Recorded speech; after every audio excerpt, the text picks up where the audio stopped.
নবমীর সকালে বেরিয়ে পড়েছিলাম ঠাকুর দেখার জন্য, চলে গেছিলাম বলাই পণ্ডা। প্যান্ডেলটা খুবই সুন্দর হয়েছিল, যেটা একটা পাখির বাসা। কিন্তু পাখির বাসার ভেতরে গেলে তোমরা পুরো মুগ্ধ হয়ে যাবে। যেহেতু আমি দিনের বেলা গেছিলাম, তো লাইটের কাজটা তেমন দেখতে পাইনি। তবুও এই দিনের বেলাতে এই প্যান্ডেলটা দেখতে এতটাই সুন্দর লাগছিল। চলো তোমাদেরকে ভিতরে গিয়ে দেখাই ভিতরটা কত সুন্দর করে ডেকোরেট করা। পুরো প্যান্ডেলটাই বাঁশের ঝুড়ি, বাঁশ এসব দিয়ে ডেকোরেট করা।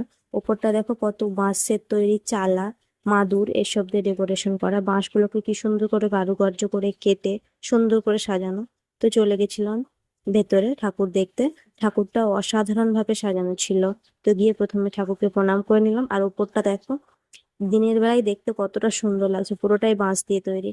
আর প্রতিমার যে চূড়াগুলো, পেছনে ব্যাকগ্রাউন্ড পুরোটাই বাঁশের কারুকার্য, দেখতে বেশ অসাধারণ লাগছিল। আমার দেখা তো এবছরের সেরা প্যান্ডেল এটাই ছিল। তো তোমরা কি দেখেছো বলাই পান্ডার প্যান্ডেল? তো আমাকে কমেন্টে জানিও। তো ভিডিওটা কেমন লাগলো কমেন্টে জানিও। টাটা, দেখা হচ্ছে নতুন ভিডিওতে। বাই, ভালো থেকো সবাই।